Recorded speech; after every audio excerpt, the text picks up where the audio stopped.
Muy buenas noches, amigas y amigos todos, que ven este programa todos los sábados conversando con Luis Hermes. La semana pasada estuvo el subdirector dirigiendo el programa y hablaba sobre el problema de la realidad y de la verdad de las encuestas. Hoy ya no hay tiempo de llorar, manipuladas, no manipuladas, verdaderas, no verdaderas, contratadas, no contratadas, en fin, lo que se quiera decir. Ya las cartas están echadas. Estamos a escasos 20 y pico de días de las elecciones en primera vuelta para que los colombianos conozcamos en primera vuelta si hay segunda vuelta o bien en una primera vuelta quién será el presidente de los colombianos, quien seguramente para llegar a esa instancia tendrá que obtener más de 9 millones de votos en el supuesto de que votaran 18 millones de colombianos. Allí nos están mostrando pues ya una de las últimas encuestas que nos indica que así va la carrera presidencial, con un 35.4%, sigue Iván Duque a la cabeza, aunque ha bajado en esta encuesta con respecto a la anterior. Luego lo sigue Gustavo Petro, quien sube al 24.6% y también baja un poco comparativamente. Allí sube el candidato Vargas, que pasa al 10.7%, pasa a Fajardo, que antes estaba por encima, y Fajardo sigue con un 9.9%, de la Calle con un 3.1%, y esos son los 5 candidatos que quedan, porque Vivian Morales, quien en esta encuesta figura con el 1%, ha adherido a la campaña de Iván Duque, lo que indicaría que sobre el evento de que fuesen 18 millones los colombianos que votaran, pues la candidatura de Vivian Morales, estaría aportando una votación pues algo significativa, si se tiene en cuenta que ellas en las elecciones pasadas para el Congreso sacó aproximadamente 54.000 y algo de votos, pero que la región o el área cristiana que ella enarboló aproximadamente sacó sobre el área de los 450.000, 480.000 votos. No sabemos esos votos para dónde van a correrse, si todos van a seguir a Vivian Morales hacia Iván Duque o si por el contrario se van a dividir en las diferentes tendencias y matices que están en este momento compitiendo por la presidencia de la República. Le voy a rogar allá en cabina que por favor me sostengan esa imagen allí. Decíamos entonces que en primera vuelta debe sacar para ganar. En el evento en que votaran 18 millones de colombianos, pues debe sacar 9 millones un voto, que es lo que manda la Constitución. No veo a ninguno de los 5 candidatos que están en la contienda sacando 9 millones. Pero si eso fuese así, pues podría haber una oportunidad de que unos pasen. Según esa imagen, que es una encuesta, es una imagen en un momento histórico, podría pasar entonces, mire, si fueran 20 millones de votos, Iván Duque tendría 7 millones y algo, en el evento que fuesen 20 millones de colombianos que votaran de los 36 millones 700 y algo que están inscritos para votar. Entonces, más o menos, Iván Duque tendría unos 7 millones de votos. El señor Petro tendría unos 4 millones 800, casi 5 millones. El señor Vargas estaría por el orden de los 10 millones de votos. Perdón, ¿qué estoy diciendo? Estaría por el orden de los, si fuera eso, sería el 20, serían 35, 9, 7, 5, estaría en el orden de los 2 millones y algo, por ahí, 2 millones, más o menos, 2 millones y algo. Y allí seguidito casi estaría Fajardo con casi también 2 millones y algo, y de la Calle estaría con aproximadamente 600.000 votos. Eso no va a ocurrir, porque hay que tener en cuenta los votos nulos, los votos en blanco, que suman allí, lo que indicaría de que no van a votar los 20 millones, ni tampoco nadie va a sacar, según se ve, para una claridad de algunos que pensarían, nadie podría, tan como están los porcentajes, sacar pues 10 millones de votos si votaran 20 millones de colombianos. Nadie lo va a sacar. Nadie va a sacar. Si sacan 20 millones de colombianos votaran, nadie va a sacar 10 millones de votos. Y ya estamos diciendo que si así fuese, el que más sacaría sería Iván Duque, que sacaría, según la encuesta, según esa fotografía, podría estar sacando 7.8 millones de votos. No le alcanzaría para ganar en primera vuelta. La Constitución también dice que habrá una segunda vuelta 3 semanas después, lo que indica que aproximadamente por allá el 15 o 17, el tercer domingo del mes de junio, por allá el 17 de junio, habrá una segunda vuelta entre los 2 candidatos que saquen la más alta votación.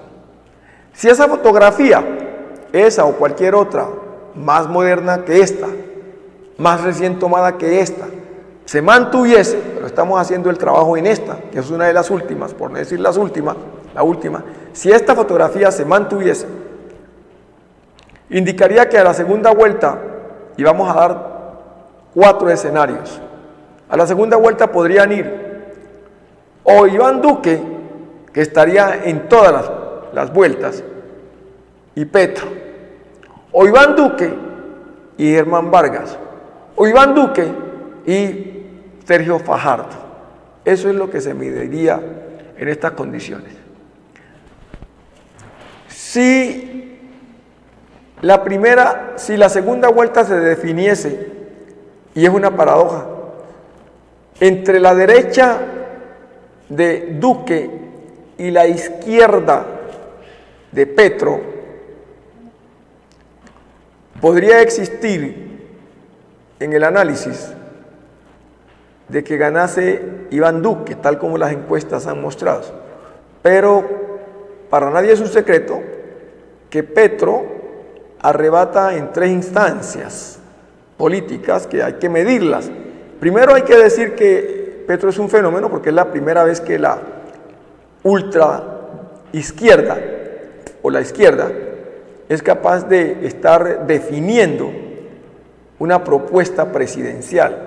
Esto no se había dado en Colombia, y menos con una persona que viene de la frontera guerrillera, como quiera que Gustavo Petro perteneció al M-19, y que en su paso por la alcaldía de Bogotá, si bien es cierto, fue aceptado, admitido y querido por algunos, fue repudiado por otros. Es decir, tuvo una gran confrontación de dividir a Bogotá entre quienes pedían la renuncia de él, el retiro de él, y que de hecho el procurador Ordóñez en su momento histórico lo destituyó, pero que supo hacer su jugada, mantenerse en el cargo, y desde luego se anuló con el correr de los tiempos esa destitución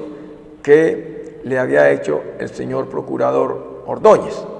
De tal manera que Petro gana en esas condiciones, pero además Petro gana porque le arrebata, primeramente le arrebata la izquierda, le arrebata el centro y diríamos la izquierda, inclusive al polo que está acompañando no a Petro en cuanto a organización política y seguimiento de corriente obligada por los partidos tendría que hacer, pero lo acompaña en una forma independiente, porque recordarán ustedes que Fajardo se está unido con Claudia López, que es el Partido Verde, y está con JR, o sea, el senador JR, pues, no me recuerdo ahorita el nombre, que lleva la bandera del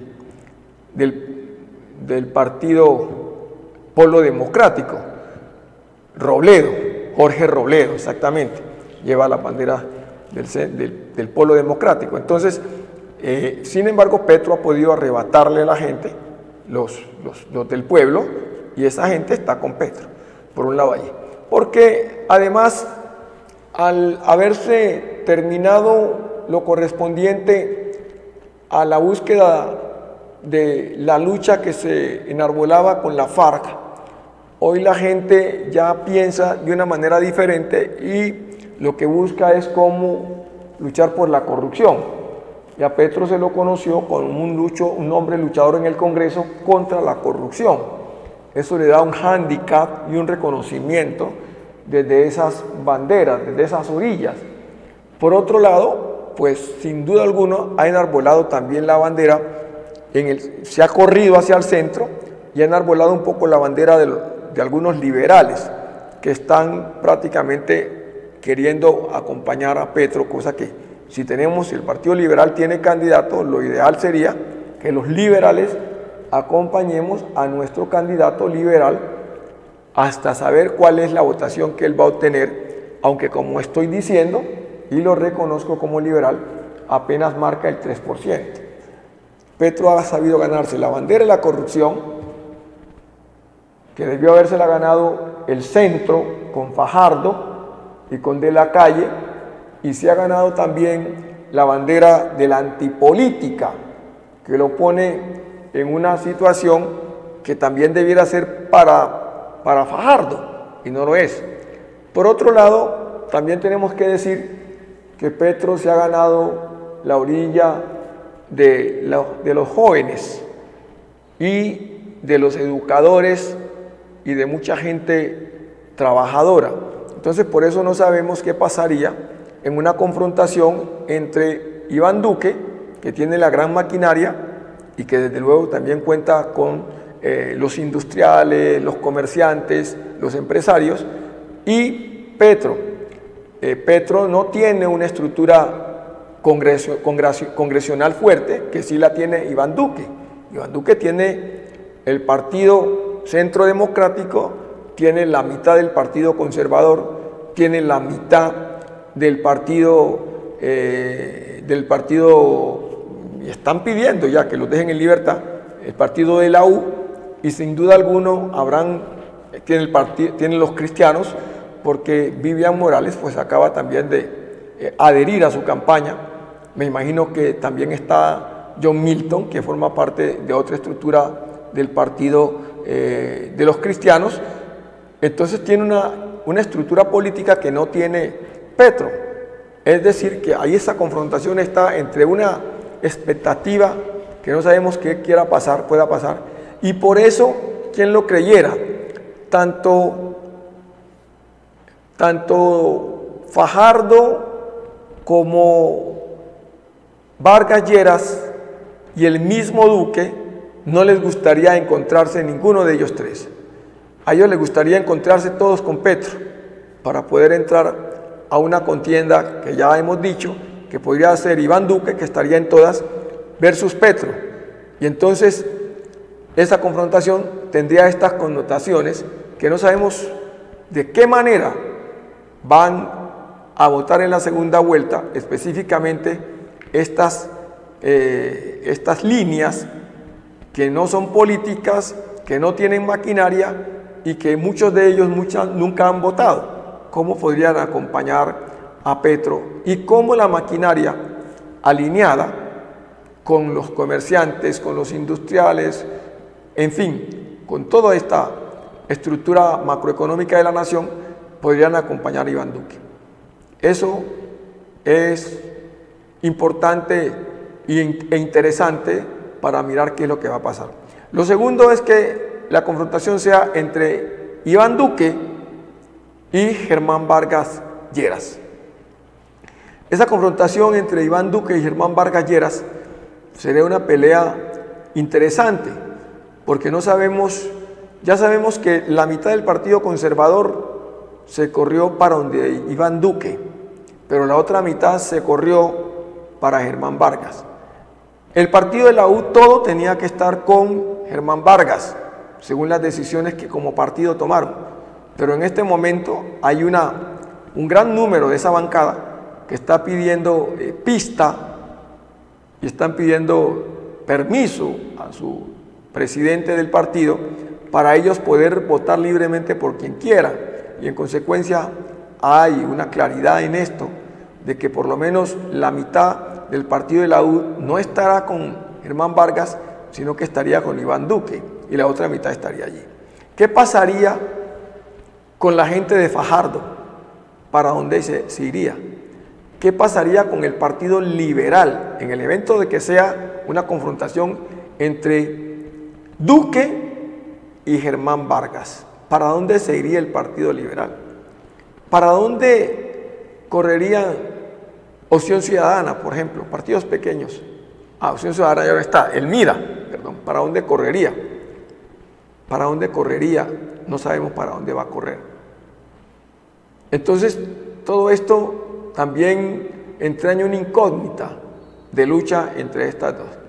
La otra tendencia fuera que se presentara ¿quién podría ganar allí? Ahí le dejo a ustedes el análisis para que ustedes desde sus hogares puedan tratar de revisar quién podría ganar. La otra incógnita sería entre Iván Duque y Fajardo. ¿Para dónde correría la gente de Petro? ¿Para dónde correría la gente de Vargas? ¿Y para dónde correría el Partido Liberal? Lo que menos querría Iván Duque, a mi juicio, sería confrontarse con Fajardo, porque creo que la gente de Petro correría sin duda alguna hacia Fajardo. La gente del Partido Liberal y de la calle, no toda, pero una gran mayoría, correría para donde Fajardo. Y la gente de Germán Vargas, un porcentaje dividido, correría para donde Fajardo y otro tanto correría para Iván Duque. De todas maneras, tal como está el espectro de los candidatos y tal como está la fotografía, aparentemente Petro o Iván Duque tendría más asegurada la posibilidad de llegar a la presidencia de la República. Hay temores de todos los lados. Hay temores de que llegue Iván Duque, porque representa a la derecha, porque se dice que darle la oportunidad que Iván Duque llega a la presidencia de la República es abrirle el espacio a una perpetuidad de Álvaro Uribe Vélez en el poder y una venganza en el que fuera su pupilo, el presidente saliente, Juan Manuel Santos. Y en esa eventualidad, pues con Uribe, en su calidad de senador, siendo presidente del Senado, Iván siendo el presidente de la República, pues tienen el poder legislativo y tienen el poder ejecutivo. Y no sabemos qué pasaría con el poder judicial. Para los empresarios sería para el mayor número de empresarios sería una gran oportunidad que Iván Duque llegara al poder. Pero si quien llega al poder es Petro, en los primeros meses y desde el primer día de su posición, seguramente el dólar se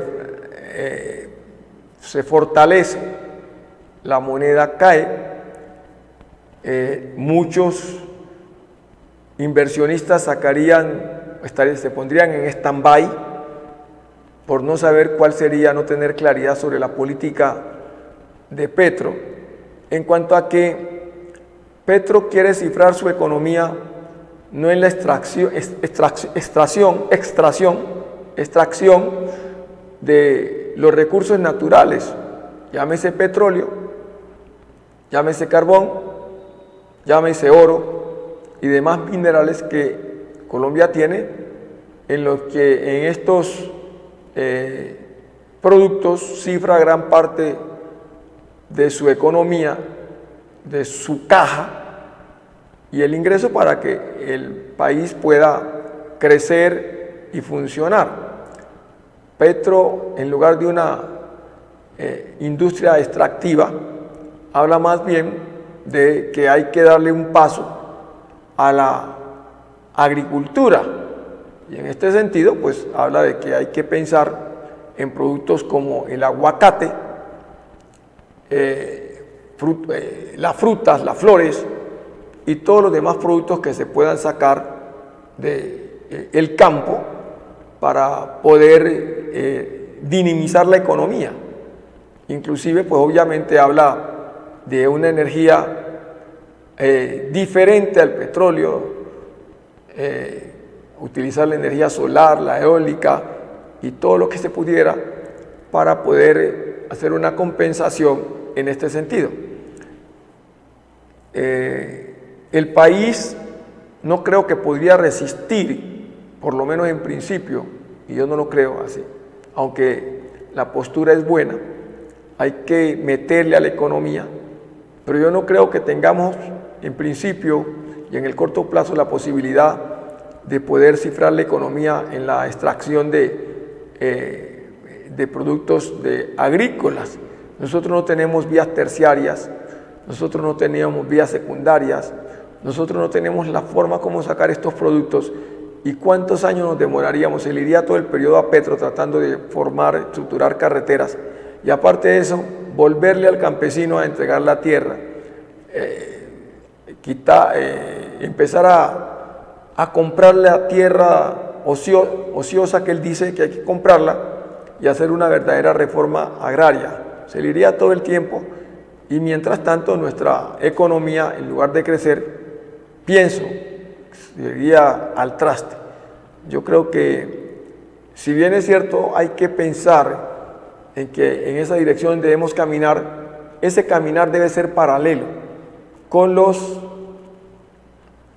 recursos de la extracción que nosotros estamos haciendo, sin utilizar el fracking. No es necesario utilizar el fracking para sacar petróleo. Nosotros creemos que petróleo tenemos todavía para seguir produciendo por lo menos por lo pronto se habla de 5.7 años, pero creo que en la medida en que se siga buscando, podemos seguir consiguiendo petróleo, pero además también en una forma organizada y estructurada podemos nosotros sacar también buenos recursos que tengan que ver con el oro y el carbón en forma ordenada.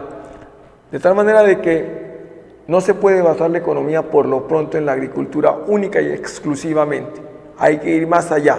Puede trabajarse paralelamente con la agricultura, empezar que avance, volver estos 7 millones de campesinos que fueron despojados de sus tierras y de sus lugares donde hacían su trabajo artesanal, campesino, como fuera, para darles los recursos necesarios, darles tierra y además empezar a abrir carreteras para que ellos puedan empezar a vender sus productos. Y indudablemente tienen que haber buenos centros de acopio donde estos productos se puedan organizar y puedan tener los certificados necesarios para poder ser exportados, porque tampoco no es que el producto sale e inmediatamente se va a exportar. Eso tiene que ganarse unas certificaciones, de tal manera de que se ve bonito, se oye bonito, pero en la práctica eso no funciona, a mi juicio, no funciona, no da. De tal manera de que allí hay un cuello de botella. Pero frente al hecho de la corrupción, pues la gente considera que votar por Vargas, votar por Iván es más de lo mismo. Y en consecuencia, por primera vez, 3,5 millones más de colombianos se inscribieron para poder participar en el proceso electoral que se avecina. Va a ser una incógnita interesante de revisar cómo estos colombianos que no iban a la urna van a hacerlo y que seguramente dentro del marco democrático participarán de la mejor manera posible para votar por sus candidatos. El grave problema de todo esto es la gran polarización en que el país se encuentra. Media Colombia habla mal de la otra media Colombia. Y uno ya no sabe, cuando se encuentra en un círculo de amigos, si debe tomar la palabra para decir algo sobre la democracia, sobre el acontecer político, o quedarse callado, porque la gente es pasional. Yo no creo que aquí vaya a pasar como lo han venido diciendo, o a revivirse la violencia de otros tiempos, la violencia del 40, 48, 45, eso no se va a volver. Yo no creo. No creo que lleguemos a ese estadio.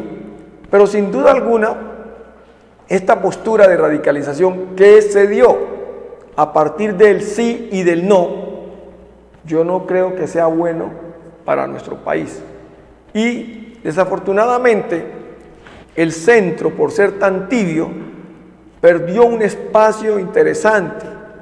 Y en ese centro estaba Fajardo, está Fajardo y estaba De la Calle. Y digo también está De la Calle. Pero lo perdieron primeramente por no consensuar. Si hubiesen consensuado, la gente podría haber encontrado una estructura sólida de dos personas que podríamos decir están en el centro, aunque De la Calle está en el centro izquierda, podríamos decir, y en el centro podríamos meter a Fajardo, pero ahí dentro de ese mismo saco podríamos meterlo a los dos. Ellos hubieran podido haber hecho una cosa interesante, haber movido unas estructuras, unas políticas, unos programas, unas propuestas, como las tiene bien centrada De la Calle y las tiene bien centrada Fajardo: la educación, la participación de los trabajadores, mejor nivel de vida, educación, salud, el empleo. Todo esto son propuestas interesantes, pero creo que no se pusieron de acuerdo, no las supieron mover.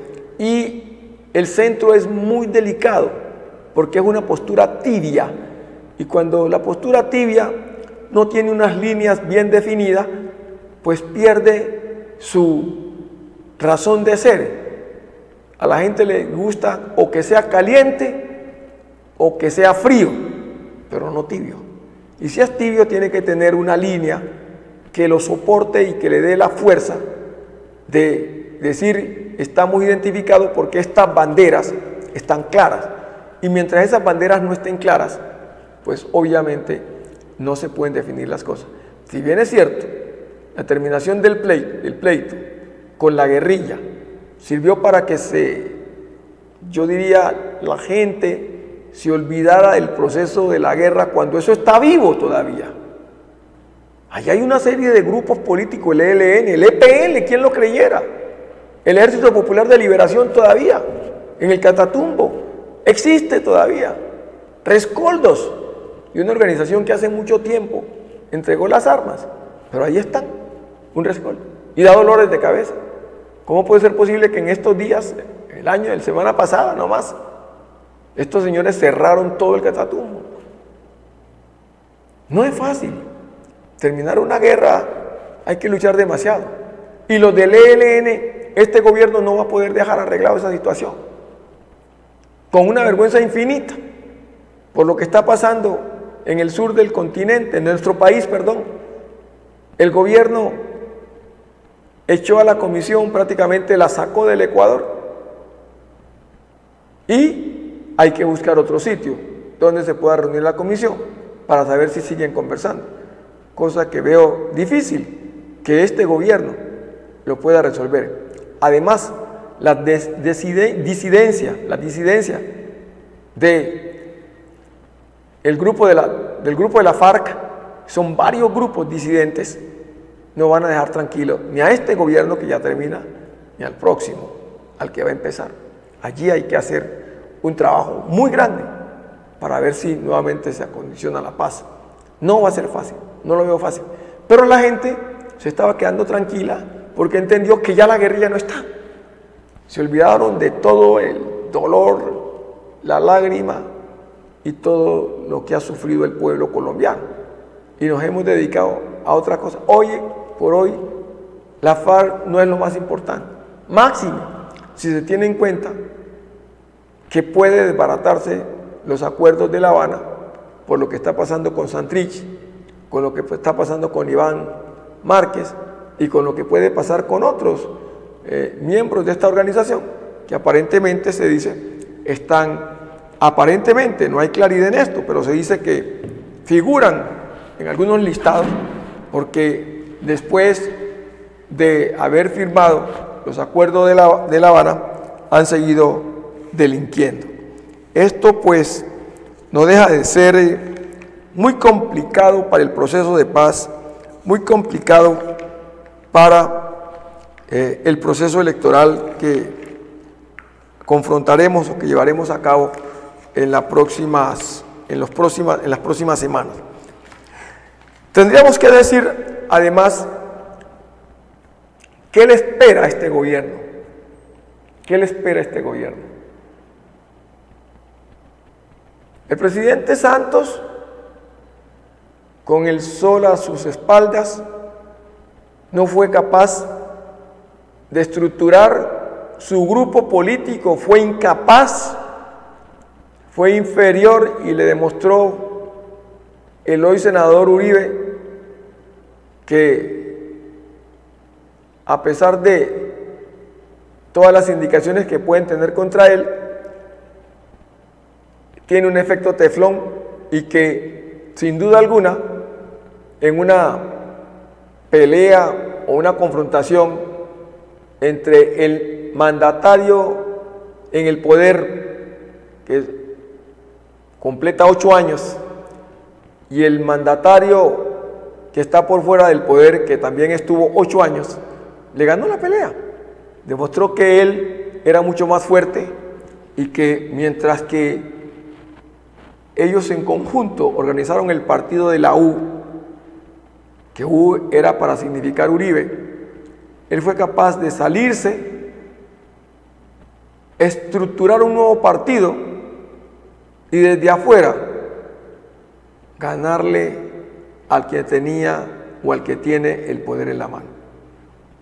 De tal manera de que el presidente y hoy senador Uribe demostró mayor capacidad política, mayor sagacidad, mayor entrega a una causa ideológica, y posiblemente Uribe vamos a tener para rato, así le guste a unos y así no le guste a otros. La verdad es que, si bien es cierto, Iván Duque es una persona carismática, un hombre mesurado, un hombre joven, que yo no creo que vaya a hacer todo al pie de la letra como la gente dice, que Iván Duque es el títere del presidente y hoy senador Uribe. Yo no creo. Yo creo que Iván Duque es un hombre de origen liberal. Su padre fue liberal, fue senador liberal. Ocupó varias posiciones como hombre liberal y yo no creo que él vaya a hacer o actuar por fuera del compromiso que está haciendo con la comunidad en el evento en que llegue a la presidencia de la República, porque él está muy joven y desde luego la sociedad, quienes votaron por él y la sociedad, le cobraría muy caro. Y una persona tan joven como Iván Duque, con 42, 43 años, que estará apenas 4 años en el poder de alcanzar la presidencia, estaría todavía con 40 y pico de años. ¿Qué haría con el resto de su vida cargando un mamut en sus espaldas de haberse convertido en una cosa, en un títere? Yo no creo que Iván vaya a convertirse en un títere del presidente, hoy senador Álvaro Uribe Vélez. Pienso que acatará unas cosas que tengan que ver con sus principios y con su programa, pero sin duda alguna no hará nada que vaya en contra de dañar su hoja de vida, cuando, de acuerdo al promedio de vida, un muchacho tan joven como él esté en la posibilidad de vivir por encima de los 100 años. Eso sería un mamut muy grande que, repito, no lo podría cargar por tantos años. De tal manera que, de llegar a la presidencia, Duque tendría que pensar muy bien cómo va a cumplir con los compromisos que está adquiriendo con la comunidad y cómo va a enfrentar o a confrontar, si así se pudiera decir, las propuestas que por fuera, desaliñadas, podríamos decir, o que por fuera de su programa de gobierno le vaya a presentar el senador Álvaro Uribe Vélez y quienes siguen el Centro Democrático. Por lo demás, la situación es muy clara. Si alguien golpeó, en comillas, porque para mí cumplió con el mandato de la Constitución y la ley, la fiscal en ese momento, Vivian Morales, fue justamente Vivian Morales quien acusó a Uribe, quien puso a Uribito a huir del país, quien puso a Restrepo, quien puso a Sabas, bueno, casi a toda la cúpula del grupo del presidente Álvaro Uribe, quien no se ha pronunciado absolutamente en nada frente a la adhesión de Vivian Morales. Y por el contrario, Uribito, como le dicen al doctor Arias, envió una carta, aquí tengo unos apartes de una carta que mandó el presidente, el exministro Uribe, perdón, el ministro Arias, Andrés Felipe Arias, le envió el jueves, le envió una carta al candidato. En esa carta hay algunos apartes interesantes, entre otros. Dice que Vivian lo persiguió cuando era fiscal, y a él y a Álvaro Uribe no se ruborizó prevaricando y abriendo procesos espurios en contra de Sabas, de Bernardo, de Diego, de Alberto, de María del Pilar, de Luis Carlos Restrepos y de mi persona, pues de yo, dice él, solo para mencionar los funcionarios del nivel ministerial. El circo que montó para mi imputación y el peligro en que puso a mi familia no tiene nombre. Es una mujer cuyo marido tiene un pasado muy oscuro y con vínculos probados al narcotráfico y al paramilitarismo. Su paso por el M-19 es lo de menos. Eso más o menos dice en su carta Andrés Felipe Arias, que le envía para que no lo reciban, le manda la dirección del Centro Democrático. Sin embargo, el candidato Iván Duque la ha recibido porque considera de que ella actuó dentro del marco contextual de ser la fiscal de su momento, y quienes estén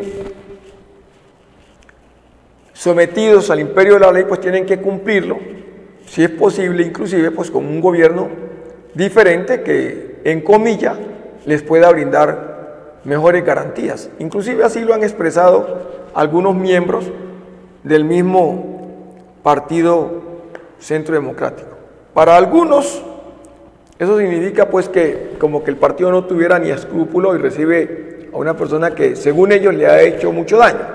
Para otros consideran de que en el eventual gobierno de Iván Duque, por el contrario, lo que consideran que van a tener son más garantías. Bueno, eso es para meditarlo, porque pienso que las Cortes, a mi juicio, han obrado dentro de el marco de la Constitución y la ley, y que todos y todas las personas residentes en Colombia estamos obligados a someternos al imperio de la ley. Pero con esto quiero significar que lo que nos deja claro el candidato Iván Duque es que él tiene su propia línea, y aunque tiene la orientación del presidente el expresidente Álvaro Uribe Vélez, hoy senador Álvaro Uribe Vélez, él va a seguir sus propias directrices. ¿Será que estando en el poder obrará en contrario a lo que el presidente, hoy senador Álvaro Uribe, le diga?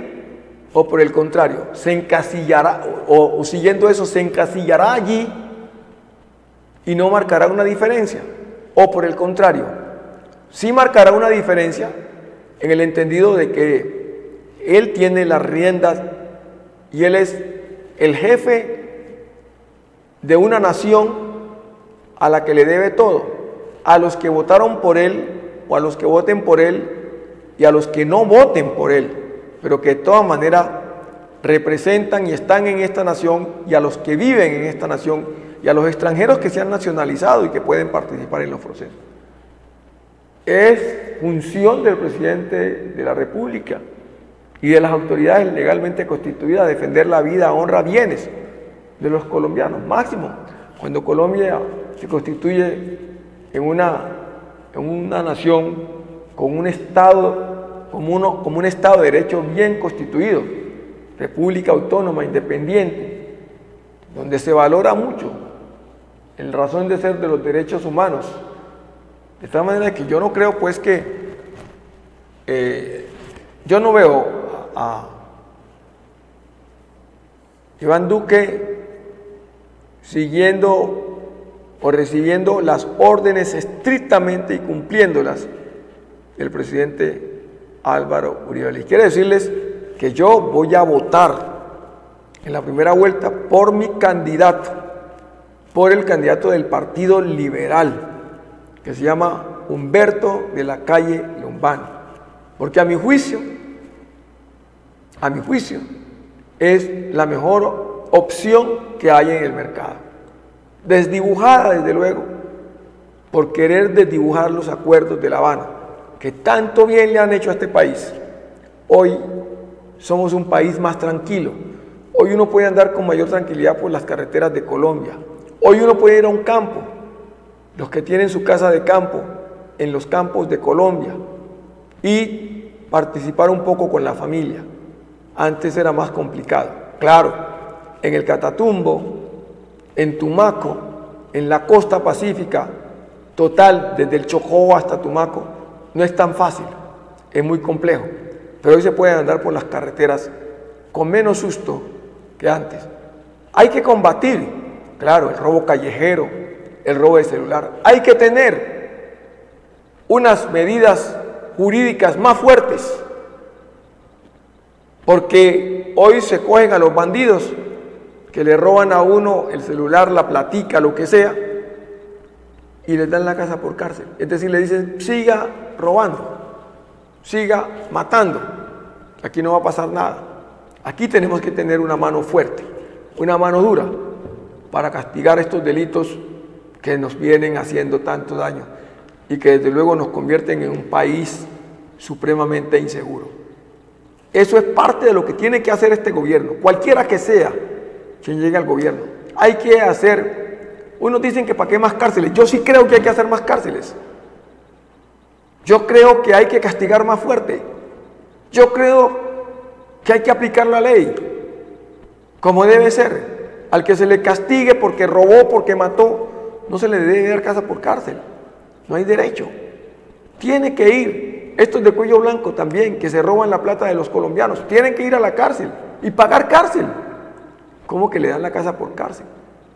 ¿Cómo que declara y se compromete y dice que sí y acepta los cargos y le rebajan el 50%?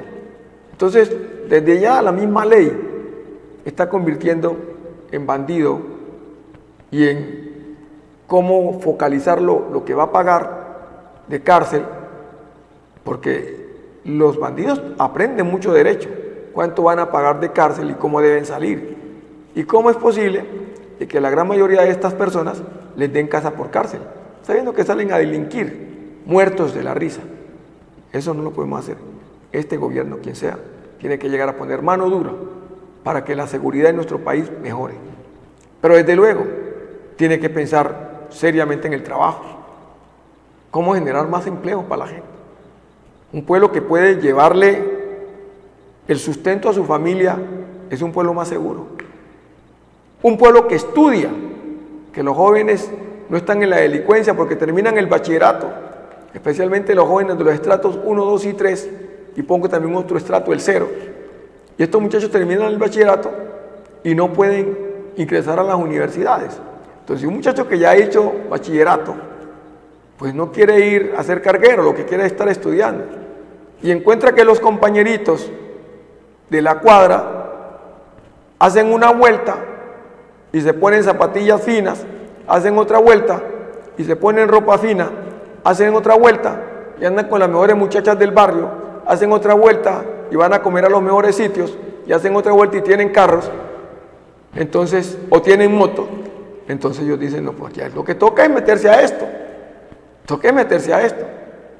Y yo no quiero hacer una apología del delito, pero eso es lo que ocurre. Es función del próximo gobierno pensar en cómo se dinamiza la educación para los pobres. El programa Pilo Paga fue un programa bien intencionado, pero mal direccionado desde el punto de vista de lo que significa. Son pocos estudiantes que el Estado, la plata suya y la mía, sirve para pagarle a esos muchachos. Está bien para que estudien en buenas universidades, todas las universidades son buenas. La Universidad Nacional es una universidad excelente, la mejor universidad del país.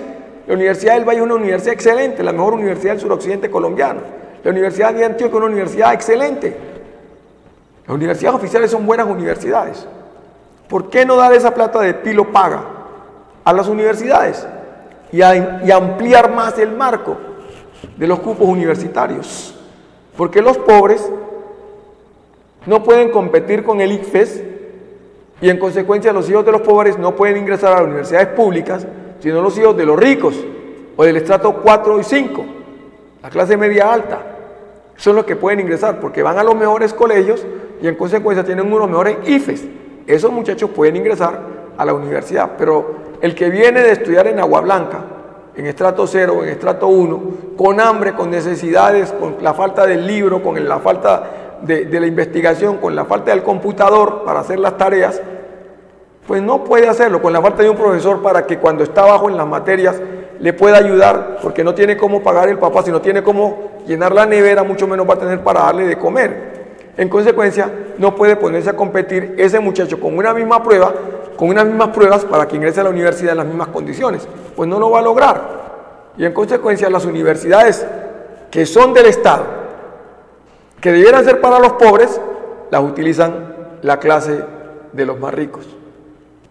Y los pobres no tienen universidad. En consecuencia, el pobre papá o tiene que estar haciendo préstamos con el ICETEX, que entre otras cosas, pues los pone de aquí. ¿Cuánta gente está endeudada hasta más no poder?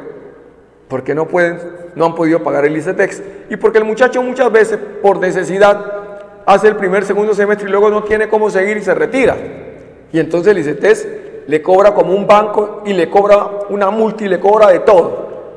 En lugar de buscar unos mecanismos de que todos estos muchachos, y por eso es que se nos pierden los muchachos, todos estos muchachos, todos, que salen del bachillerato y que son del estrato 0, 1, 2 y 3, obligatoriamente tendrían que ingresar a una carrera o bien técnica, tecnológica, según su perfil, o profesional. Y desde luego, liberar el primer empleo para que estos muchachos puedan empezar a trabajar. Si no hacemos esto, se nos va a seguir llenando Colombia de muchachos jóvenes que están metidos en las bandas de ladrones, de pequeños sicarios que le hacen tanto daño a nuestro país y que nos sitúa como uno de los países más peligrosos del mundo.